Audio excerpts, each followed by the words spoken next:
Berbagai kasus pelanggaran anak terjadi akibat tidak adanya pemahaman yang komprehensif di masyarakat tentang pentingnya perlindungan anak.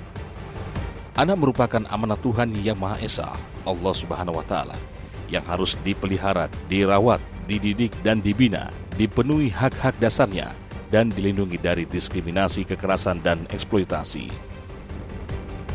Anak merupakan pemilik hak yang wajib dihormati oleh pemangku kewajiban, yaitu orang tua, keluarga, masyarakat, pemerintah, dan negara.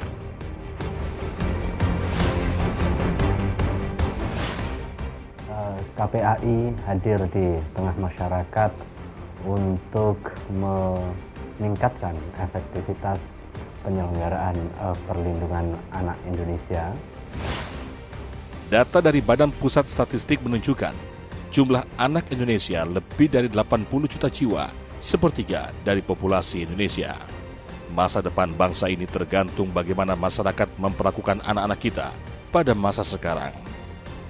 Salah satu kepedulian negara terhadap perlindungan anak Indonesia adalah dengan diundangkannya Undang-Undang Nomor 23 Tahun 2002 tentang perlindungan anak yang kemudian diubah menjadi Undang-Undang Nomor 35 Tahun 2014.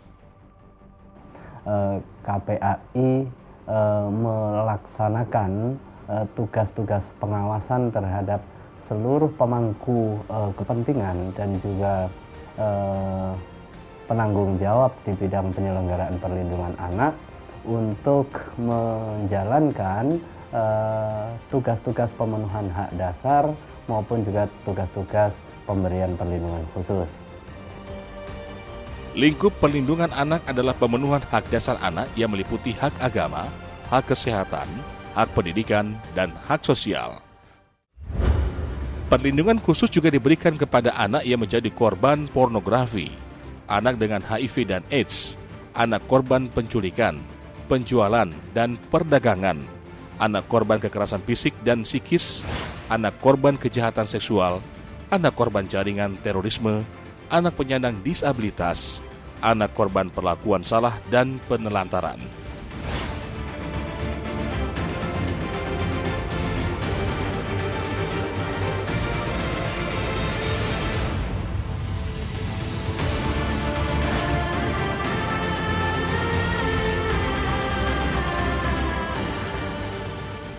KPAI memberikan layanan pengaduan masyarakat terkait dengan perlindungan anak secara terbuka.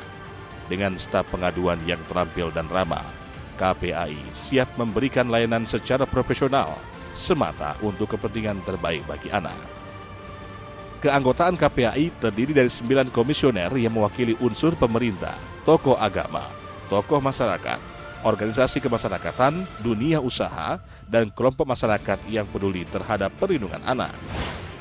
Keanggotaan KPAI diangkat dan diberhentikan langsung oleh Presiden setelah mendapatkan pertimbangan dari Dewan Perwakilan Rakyat DPR RI untuk masa jabatan 5 tahun dan dapat diangkat kembali untuk 1 kali masa jabatan.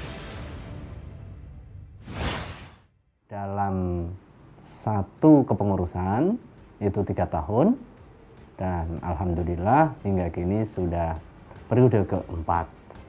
Periode untuk memapankan kelembagaan, memastikan kehadiran negara untuk melakukan pengawasan penyelenggaraan perlindungan anak. Media massa arus utama pun menjadi wahana untuk menyampaikan gagasan, ide, informasi, dan pemikiran tentang perlindungan anak. Berdasarkan Undang-Undang Nomor 35 Tahun 2014, pemerintah daerah dapat membentuk Komisi Perlindungan Anak Daerah. Keberadaan KPAD ini akan mendekatkan upaya penyelenggaraan perlindungan anak di daerah.